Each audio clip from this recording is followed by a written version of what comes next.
I'm Rick Dadarian, and this is Realms of Memory.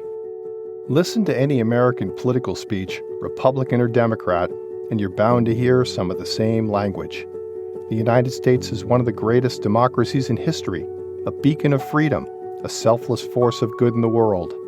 The virtues that define what make America special and unique are all part of the narrative of American exceptionalism. This is a powerful and enduring story that shapes how Americans see themselves, their relationship to others, and their place in the world. But the stories we tell about ourselves can sometimes be threatened. Sudden, unexpected catastrophes can shake us to our core. They can undermine our confidence and certainty. They can fill us with fear and self-doubt. In these instances, we can either double down on the old, time-worn, comforting stories, or we can try to come to grips with reality, however unsettling. In this episode, we'll consider how the terrorist attacks of September 11th, 2001 challenged the story of American exceptionalism. We'll look at how, in the years that followed, Americans tried to memorialize and make sense of this past by doubling down on the old story, often with disastrous and far-reaching consequences. We'll consider how, after 20 years of the war on terror, we may finally be moving into a new post-9/11 era of more critical memory. American memory in the post-9/11 era in this episode of Realms of Memory. At New York University, Marita Sturken is a professor in the Department of Media, Culture, and Communication. She's a scholar of memory studies, visual culture, and American studies. She spent the past 30 years looking at how the politics of memory shapes questions about national identity in the United States. I'll be talking with her today about her more recent book, Terrorism in American Memory: Memorials, Museums, and Architecture in the Post-9/11 Era.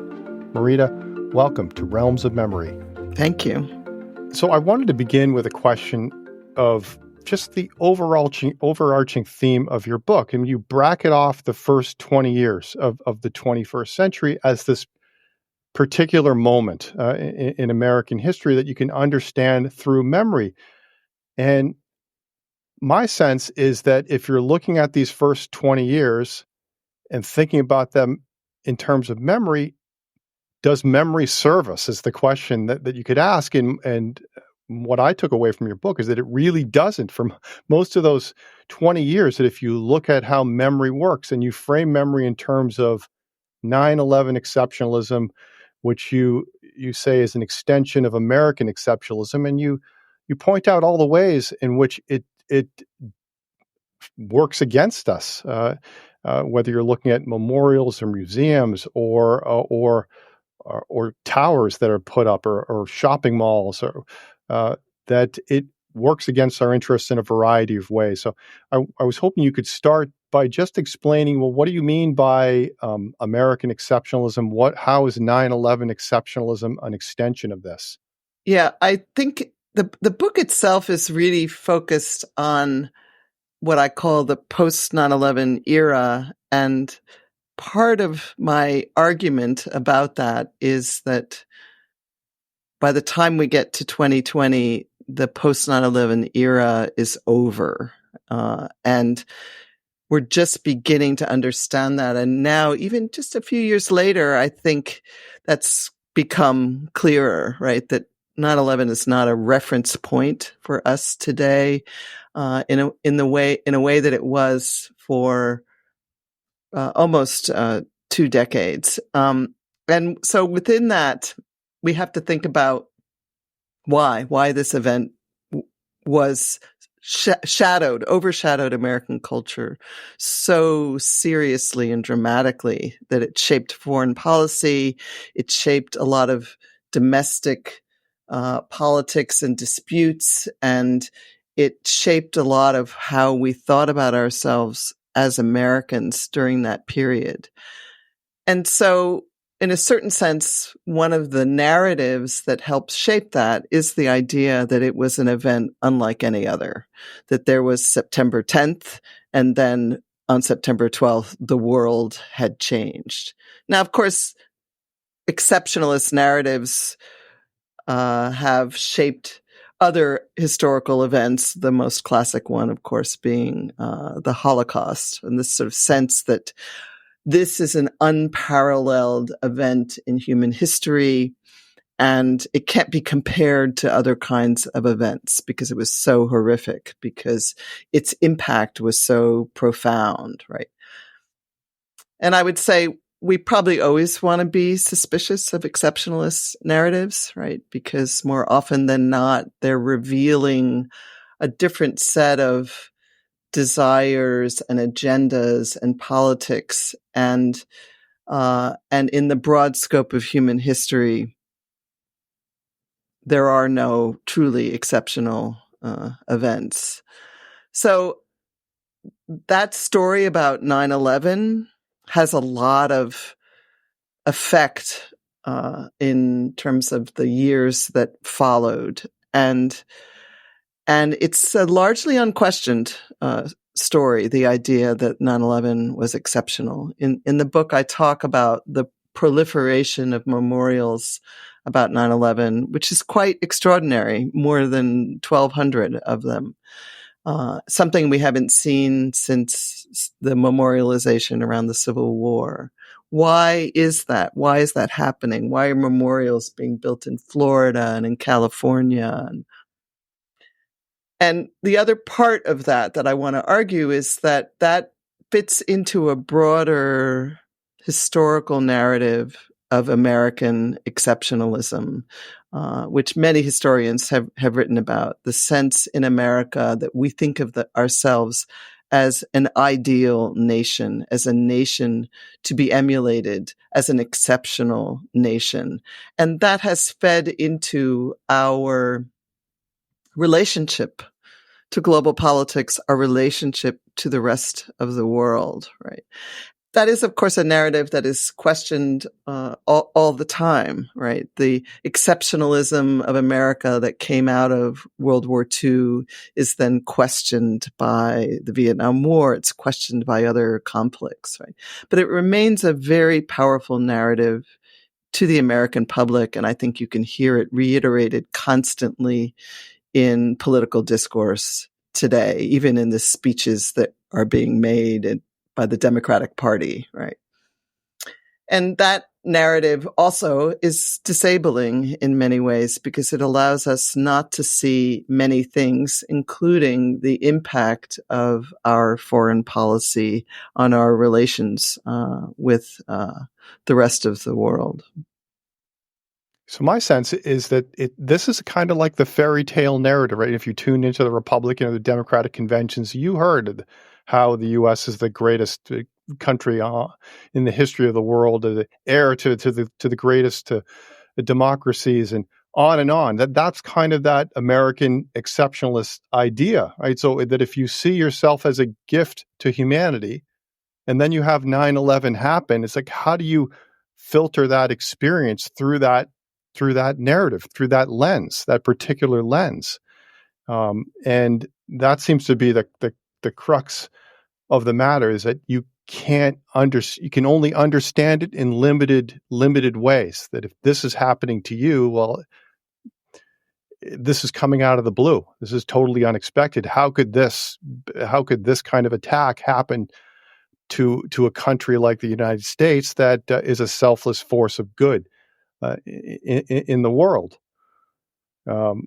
So the 9/11 exceptionalism narrative is maybe that extension of that this has to be something unprecedented, that this has to be something unheard of in the history of the world. So, and then you stress that there are lots of catastrophic consequences because of this, that if you see things through this narrative, right, this leads to 20 years of far-reaching consequences. So what are some of the after effects, the results of this particular narrative?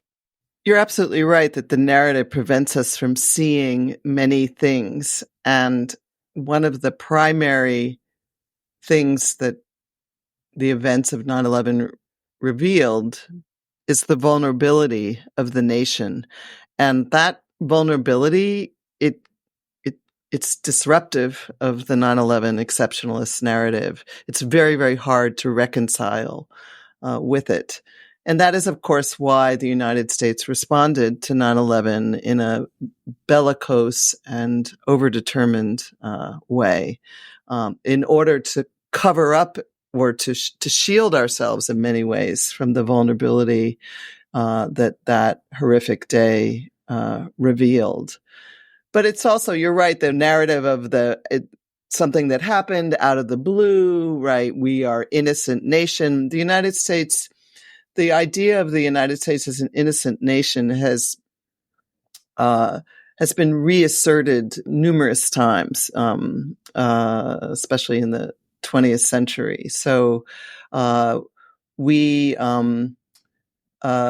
things are visited upon us, but because we are so good, we can be nothing but innocent, right? So that erases, of course, the colonial history of the United States, and it erases more than anything else the role of the U.S. as an empire, right? So lots of empires declare themselves, right? But the United States, the American empire, is one that is constantly narrated in many ways as something else.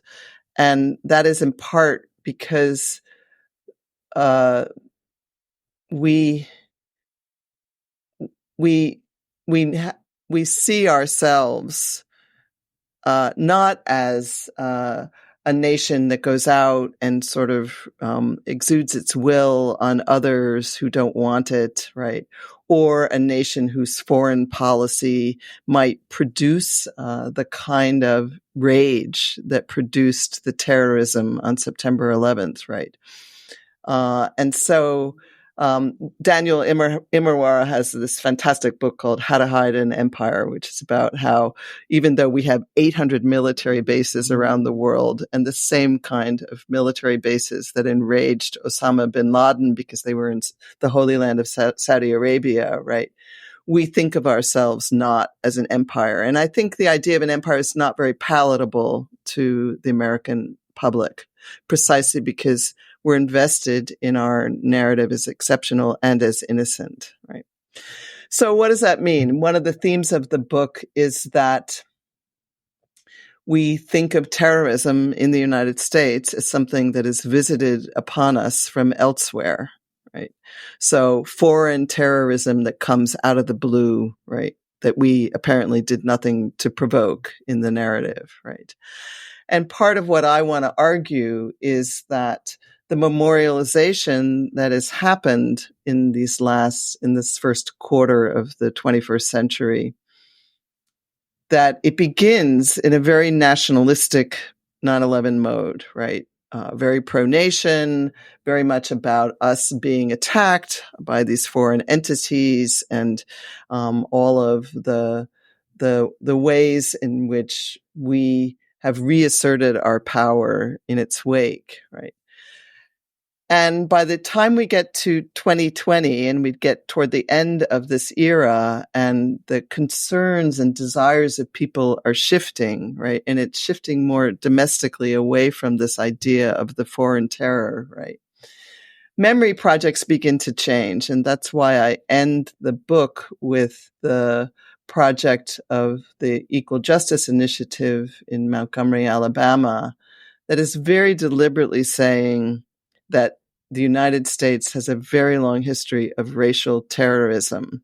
And they want to use that word terrorism to talk about terrorism in the United States and its relationship to the legacies of slavery and social injustice, et cetera. Right? So part of what I want to argue is that there is a kind of arc that takes place in this time period where we end up thinking about memory and memorialization, which is always highly political when we're talking about historical events, that begins to change from being a kind of nationalistic project to a project that really demands of us that we think about the complicity of the United States in much of this violent history.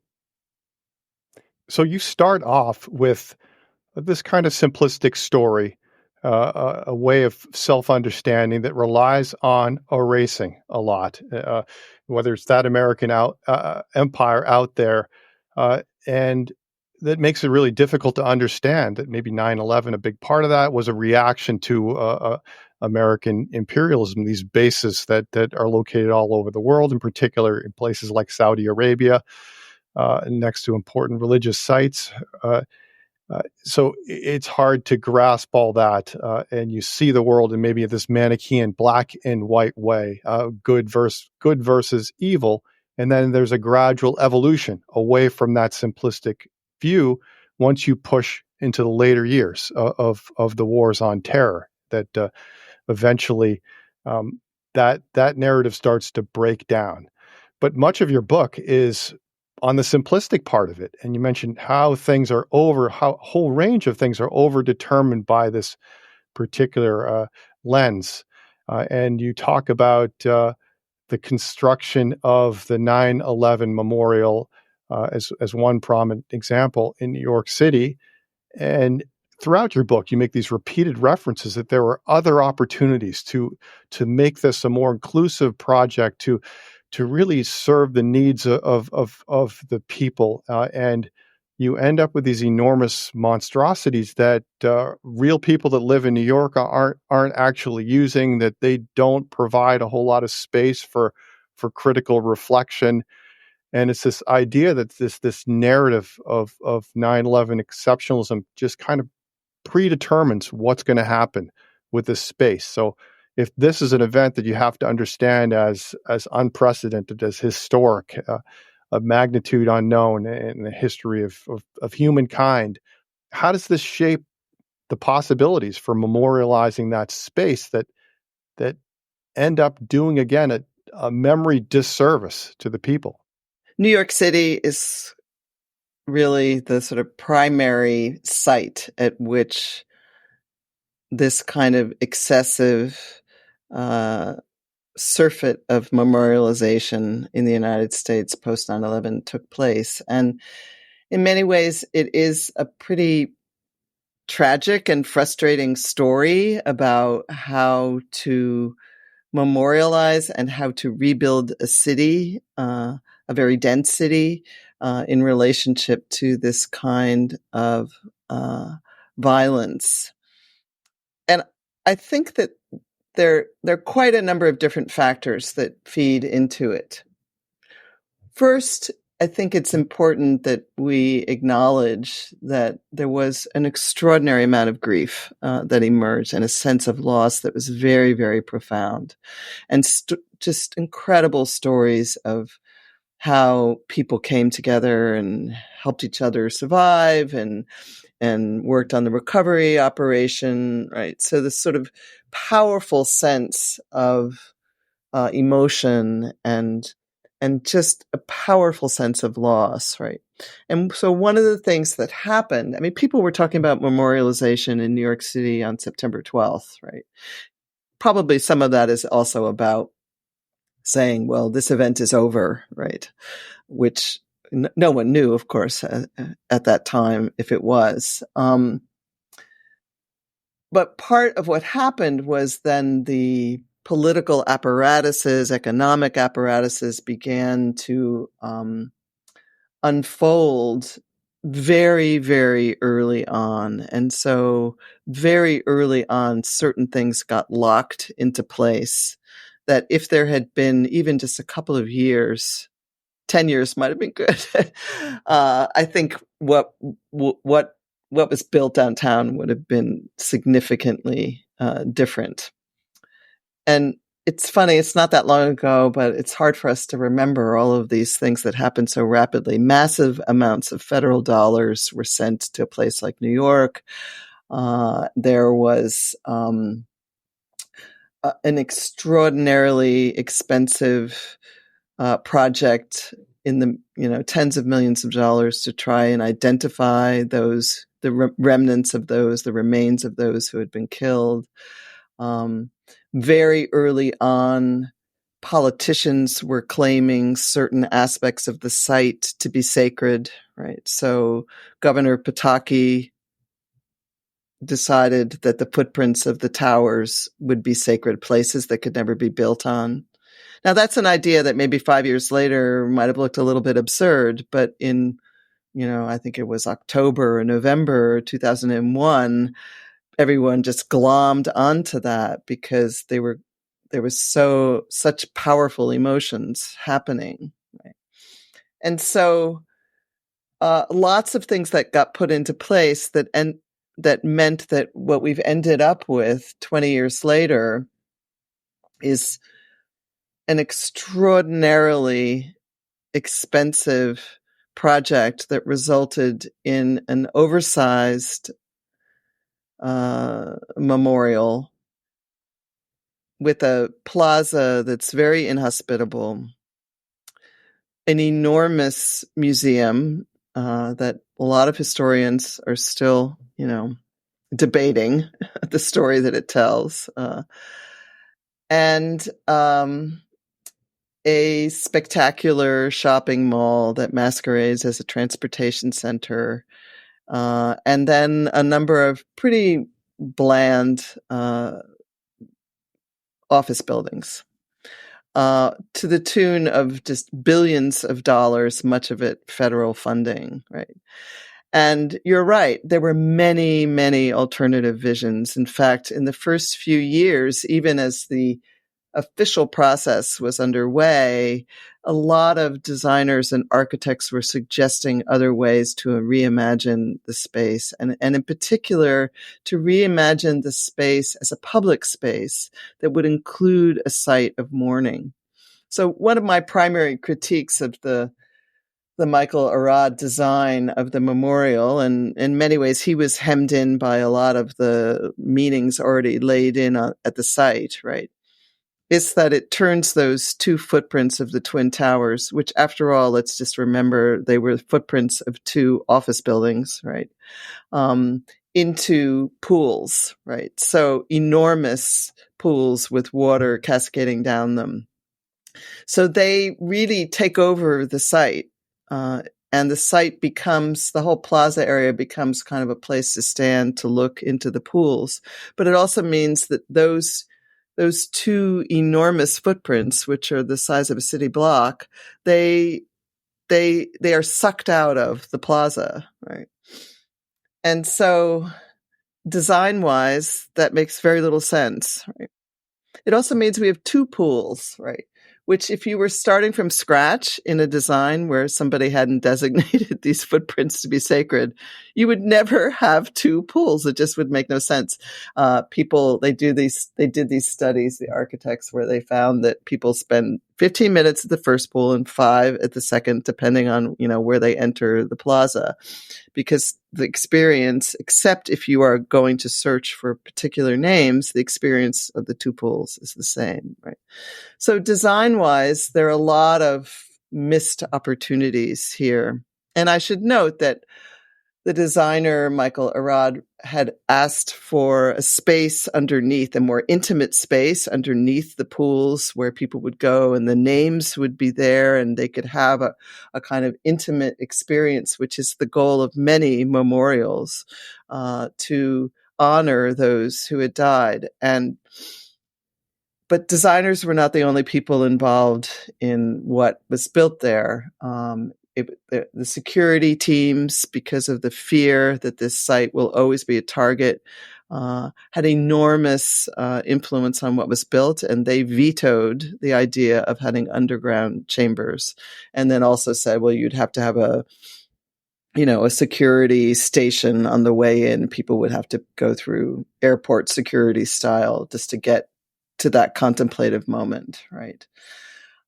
Same with the One World Trade Center tower that was built to replace the Twin Towers, right? Which is a big, banal, clunky building that's the result of a lot of architectural bickering. And there too, the security professionals had extraordinary power. There's no storefronts. There's no street life around it. It's surrounded by security bollards. The first 200 feet of it is just one big concrete clump, bunker. And so there, the architects lost control in many aspects of that design. I recently took a group of students there, and when we're standing there now in 2024, it's hard to believe that anybody would have any interest in turning One World Trade Center into a Target, right?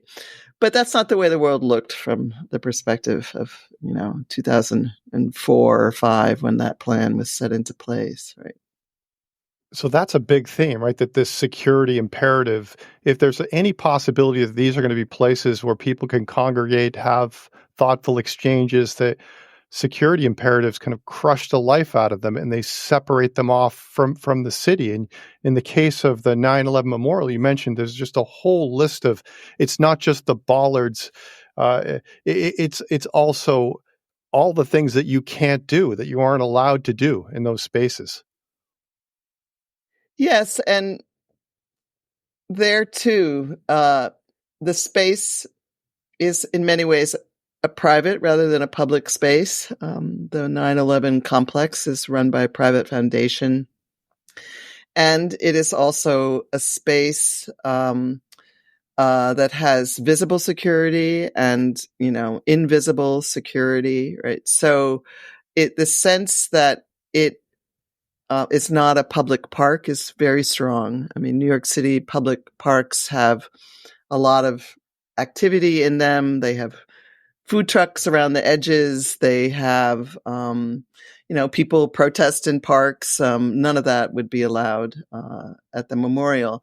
Some of that is also because it is a memorial space, and there is a sense that there are certain kinds of activities that are not morally possible in a memorial space. And it's very interesting. There's a big debate about this at the Holocaust Memorial in Berlin, which in many ways shares a kind of aesthetic with it. It has lots of these stone stelae, and you can walk through them, and then on the edges they're lower, and sometimes people sit there and they do things like they picnic, and there was a big debate about, well, what kind of activities is it okay to have at a memorial? And the architect, Peter Eisenman, said, I want people to treat this like a public space. I want it to be about life. And so that is a debate that most memorials produce, right? How can we make this a space that honors the dead, but that is also a public space that is about life, honoring the activities of life and embracing life? Yeah, and if there's one theme that's run through past episodes, for any kind of memory project to stand the test of time, it has to be connected to to the community in some kind of meaningful way. So, and it seems like many of these projects you discuss are just end up being divorced from the general public. And you mentioned, well, you have these two pools that people spend 2 minutes on one pool, more time on the other, and then you put the museum in between the two, and people end up the memorial becomes a sideshow for the museum. People spend even less time. The center of gravity tends to be the museum, which wasn't even the original project for the site. But if you look at the 9/11 memorial and museum, you mentioned that the museum is kind of caught up in this tension between having to memorialize the lives lost and tell the story of 9/11. And this ends up being an impossible mission, especially if you're trying to maintain this narrative of 9/11 exceptionalism. So you stress, well, it does a good job of commemorating, but not a great job of telling that story. Yeah, I would say the museum's primary narrative and the narrative that shaped its building is a narrative of 9/11 exceptionalism. And it has two goals, and those two goals are in conflict, right? So one goal is to memorialize the almost 3,000 people who lost their lives that day, who were caught up in history that day.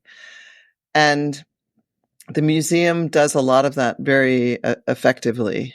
It's actually extremely effective telling the story of the day in New York City. It's dramatic, it's very powerful, it's very moving, and it uses a whole array of media to do that, and in particular, very effectively uses audio to do that and to bring many of those who died, to bring them sort of present. But that also means that it was kind of caught up in a discourse of memorialization that did not allow it to really engage from an historical perspective with the meanings of 9/11. And the bottom line is that 9/11 was not one day. 9/11 was an event that continued on into the post 9/11 years. And we can't look at 9/11 without looking at the wars that the U.S. pursued in its aftermath, in revenge, and the horrific destruction that we engaged with as a nation in response to this attack upon us. Now, as we came to a kind of end of the conflicts in Afghanistan and Iraq, even though they remain in many ways kind of unresolved, there's much more willingness in the public, and some of this comes from veterans of those wars, to talk about all of the mistakes made and how those wars were pursued, right? And to talk about the tremendous loss that took place. Not only the Americans who died, but the hundreds of thousands of Afghanis and Iraqis who died, and a much more larger destabilization of the region that certainly we are living with today. So the museum tells this story as uniquely about the attack upon the U.S., right? And fails in many ways to adequately address why it happened politically. It tries, but a whole range of religious leaders have asked it from the very, very beginning to fix the part of the exhibit in which it seems to equate Islamic terrorists with all Muslims. And then it can't engage with the question of whether or not those wars made sense in terms of what happened in the United States. In a certain sense, that's because that discourse is in conflict with the discourse that is about mourning those who died. And especially the innocent people, right? The innocent people who died, were just absolutely. Going to work, and out of the blue, this horrendous disaster took place. Yes, and innocent people whose life stories have often then been turned into justifications for these wars. And there are plenty of family members who have protested the way in which those narratives have happened, right?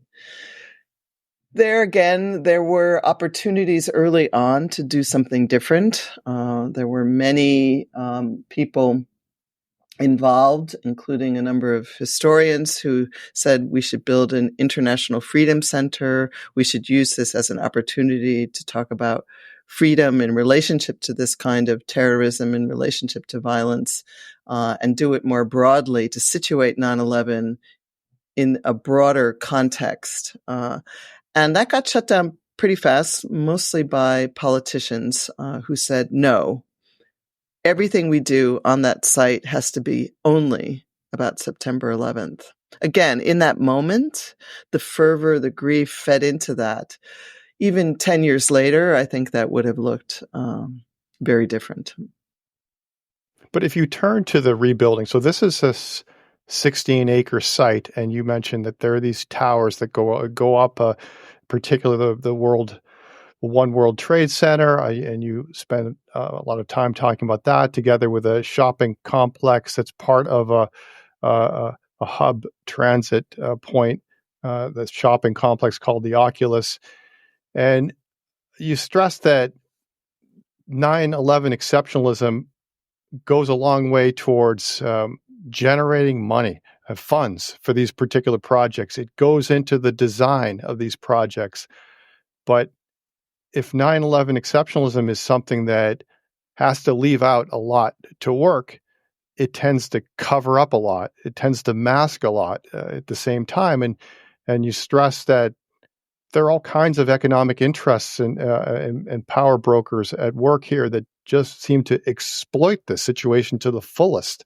And they seem like they use this 9/11 exceptionalism to funnel crazy amounts of money into these projects, and they put up these symbols, but again, they're projects that don't seem to do a whole lot, especially for New Yorkers, for the general public, maybe for tourists, but um, they're projects that really mask the interests behind them, and a lot of those interests just have to do with, you stress, the nature of the real estate universe in New York City, and the big architect firms and the big developers, and they're cashing in on this whole period, and they're kind of raising the flag at the same time to hide a lot of what's going on. So how does that work? How does 9/11 exceptionalism funnel these enormous amounts of money and mask a lot of what is really happening behind the scenes? Well, New York City, more than most cities, is a city that's really run by real estate developers. They have a really outsized amount of power. And it is one of the tragedies of 9/11 that 6 weeks before the buildings came down, the Port Authority of New York and New Jersey, which had built them in the early 1970s, and we should always keep in mind that the mission of the Port Authority of New York and New Jersey is to run the port and the airports and the systems of transportation around the city. It is not real estate, and they should never have built those buildings to begin with. So that was the first folly, right? But the Port Authority leased the Twin Towers to Larry Silverstein, a real estate developer. And that meant that once they came down, he and his insurance companies had an extraordinary amount of power to determine what would be built. The city, ironically, tragically, I guess, though, the city has its own problems, had very little power over the site. So we've got the Port Authority, we have these real estate developers, and we have the governor of New York, right, who, of course, has power over the Port Authority, right? So the ownership of it was strange and convoluted, right? And one of the other sort of tragedies of what was finally built at great expense, right, is that it was already clear in 2001 that New York City's office space was overbuilt, right? And what does the city need? It needs housing, desperately needs housing, middle-class housing, affordable housing, right? It has a housing crisis that's just getting worse and worse, right? But the city didn't have the capacity to demand that, and Larry Silverstein wanted to rebuild office buildings. So that this one person had this enormous power is really, truly a failure of governance. So now, by the time a lot of those buildings were built, and there are a few more that were sort of planned for that will probably never be built, right? We've gone into a pandemic. The way in which people work has changed. Companies have reduced their office footprints dramatically. New York City is filled with empty office buildings, right? So the tragedy looks even more ironic now, right? And so one of the things that I look at in this, and I have to say, when I was writing that chapter, my sort of sense of outrage just kind of kept growing and growing, right? It's also about how a certain facet of the architectural profession is really in cahoots with the ways in which real estate development in a city like New York is is restructuring the city in a way that has absolutely no reference to the broader public, right? So now the New York City skyline has been dramatically changed by the building of the super high-end, very skinny condominium towers that are for the uber rich. Yeah, and many of them are uber rich people who are just parking illicit funds from other countries into real estate, right? Money laundering, effectively, right?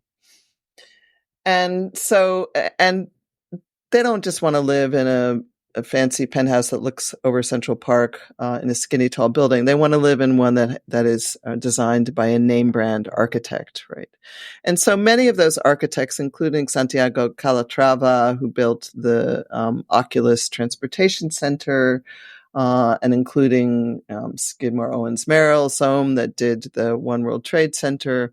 Many of those architects were deeply involved in this rebuilding downtown. And there was a kind of strange way in which some of the initial highly patriotic design elements, some of which were suggested by Daniel Libeskind, who did the master plan, uh, uh, that came out of that moment of grief, right, somehow ended up surviving many years of designing and redesigning. And the one that probably shows us the absurdity the most is that One World Trade Center is 1776 feet tall. And it reaches that in part through a kind of clunky antenna that's on top, right? Don't you mean a spire?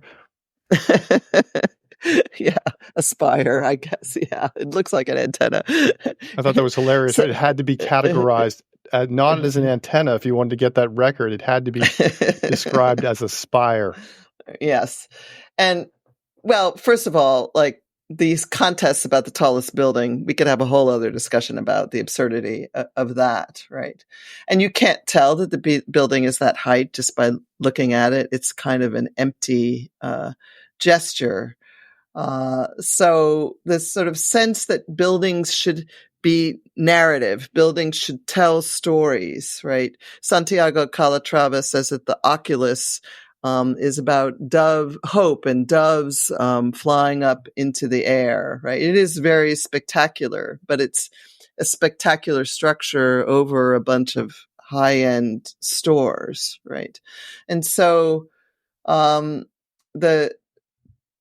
there's a whole sort of arena of high-end architects doing projects like this that aspire to be civic in some way, but really fail in that mission.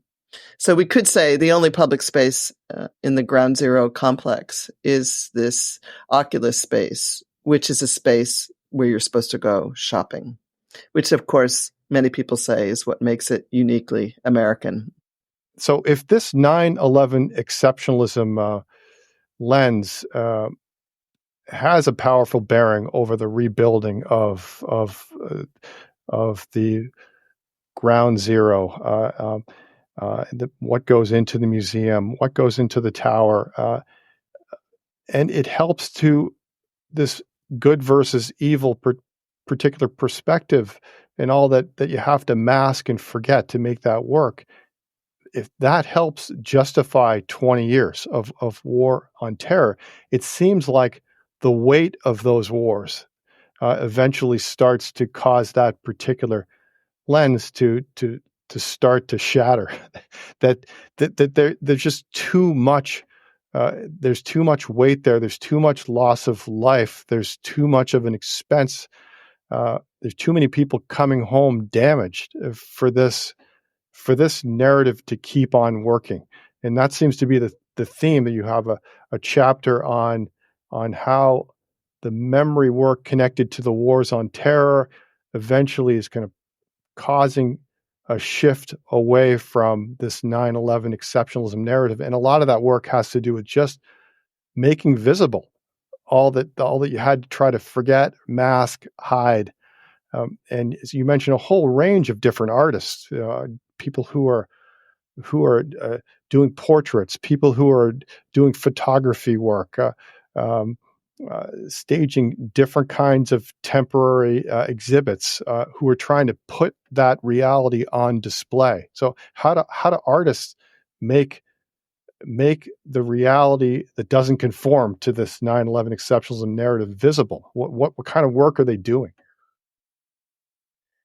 Yeah, this part of the project shifts a little bit toward work that is probably less known, and I think that the question of how to memorialize the post 9/11 wars remains a very unresolved one. I mean, there is an official project that has been approved in Washington to have a memorial to the victims of the global war on terror, I think it's phrased, but I actually don't think that's going to get built anytime soon. And so a lot of the work that was done, especially in the early years of the war, but also um, toward the toward the years in which they were winding down, has been about responding to the fact that in many ways the wars were invisible to the broader American public. I mean, it's interesting. Just recently, in the election, the sort of attempt to try and make political points by talking about how the war in Afghanistan ended and how Biden and the Democrats should be responsible for that. And it just didn't really work, right? Because of the sort of sense of those wars as not as relevant to what's going on in our nation right now.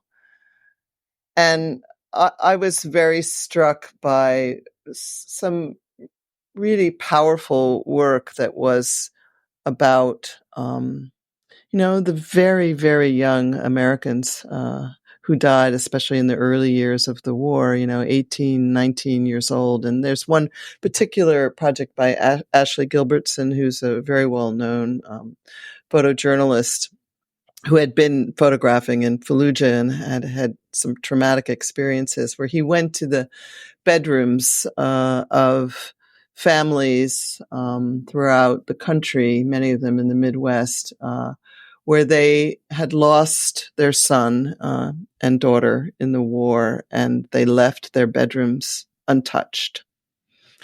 And he, collaborated with the families, and you're just so struck at how young these bedrooms look. But then also, I think what's very powerful about those images is that you see how unresolved it is. It's actually not a really healing thing to have a bedroom shrine to someone who's been killed, right? It's not a way of finding something reparative out of loss. In many ways, it's a kind of metaphor for us as a nation. I'm very struck now that we really have a lot of very visible veterans of those wars as public figures, many of them serving in Congress across the political spectrum, right? And the sort of sense of those veterans having a certain kind of moral power to speak to issues of power and the U.S. and our engagements on foreign territories. So I think we're still learning about and wrestling with the aftermath of those wars. But in a certain sense, I do think that invisibility remains the same. I mean, these were wars that were fought largely by National Guardsmen. I mean, there was not a draft. Most Americans were not directly affected by them. And so and there was a very deliberate attempt by the U.S. government to avoid narratives of sacrifice, so the censoring of the images of the return of coffins, right? The sort of sense especially in the Bush administration, that we were not going to allow Americans to fully register the sacrifice of that was being demanded of certain Americans in those wars of revenge. Okay. So if this period of 9/11 exceptionalism uh, uh, begins, you can begin it with the example of the 9/11 Memorial and Museum, and you kind of end the period with a new, which you commented on at the beginning, a new memorial in Montgomery, Alabama, to the memory of lynching, and this legacy museum that's connected to that. Um, you use that as an example of how we're moving into a very different kind of memory era. Um, so how different is the memory work of this National Memorial for Peace and Justice and the Legacy Museum compared with what was going on in the 9/11 Memorial and Museum? It will be very interesting to see over the next decade or so whether or not this kind of memory activism continues to grow, right? And one of the things that's most interesting about the Equal Justice Initiative project, which is run by Brian Stevenson, is that together they decided that the best way to intervene in the issues of social and racial justice, and in particular in relationship to the criminal justice system and to the mass incarceration of African Americans in the United States. That the best way to intervene in that, even though they are lawyers, they go to the courts every day, right, was to do a memory project, right? So they saw that as a kind of cultural form that would allow them to educate beyond the courtroom, maybe even potentially to educate future jurors in the state of Alabama. And so I was very struck by the fact that the impetus for this memorial and museum was a very particular, very explicit agenda about how we have to reframe how we understand the history of racial terror in the United States. And the way to do that, in this case, they started with the question of lynching and how lynching constituted a form of terrorism. People were lynched. They were put on display. The whole point of it was to terrorize the broader population of African Americans in the South, right? And of course, that was very effective. It ended up being a key factor in the great migration of Blacks in the late 19th and first half of the 20th century out of the South to the North and the Midwest. And so they created a memorial, the National Memorial for Peace and Justice, and a museum, the Legacy Museum, that are really attempting to kind of rescript American history and to one of my colleagues, Allison Landsberg, says, the Legacy Museum, it's not really a history museum, it's a memory museum because it's making an argument with memory, right? And almost like a legal argument that you might make in a courtroom, right? And it's saying slavery didn't end. This is what Brian Stevenson says. Slavery didn't end. It evolved, right? And it evolved into these other practices that really start, post Civil War, right? So it evolved into lynching. It evolved into laws about segregation, right? And now it has evolved into mass incarceration. And so if we can see those legacies and histories, then what we really need to do is to find ways to reform the criminal justice system and to demand that this situation of mass incarceration be reformed, right? But design-wise, the memorial does something that's very effective, right? Which is, it has these stone pillars that are hanging down, columns, right? And it has the names of those who were lynched in particular counties engraved on them. And as you walk through it, you are kind of brought into the position of looking up at the stones, right? So on one hand, they're kind of threatening, right? On the other hand, you're reminded that they look like bodies, even though they're abstract, right? And then that kind of puts you in the position of the person who looked up at the lynched body hanging down, right? It's very subtle, right? But you can't really go through that memorial without feeling, especially if you're a white person, without feeling implicated in that history in some way. And I think the design, which they did with Mass Projects, a design firm, is very effective at producing that, right? The Legacy Museum does another version of that, but it's really demanding of people who come to visit that they think about this history and that they really think about the nation and then think in positive ways about how to help the nation sort of address its histories and to move forward. Brian Stevenson is very articulate, and he says, I want this not to make us feel despair, but to liberate us. We have to address this history in order to be liberated. So the whole project is really about demanding more from national narratives, right? And in that sense, it's really the polar opposite of the story of 9/11 exceptionalism. Marita, thank you so much for taking time to talk with me today. It's been a pleasure. Thank you. Marita Sturken is a professor in the Department of Media, Culture, and Communication at New York University.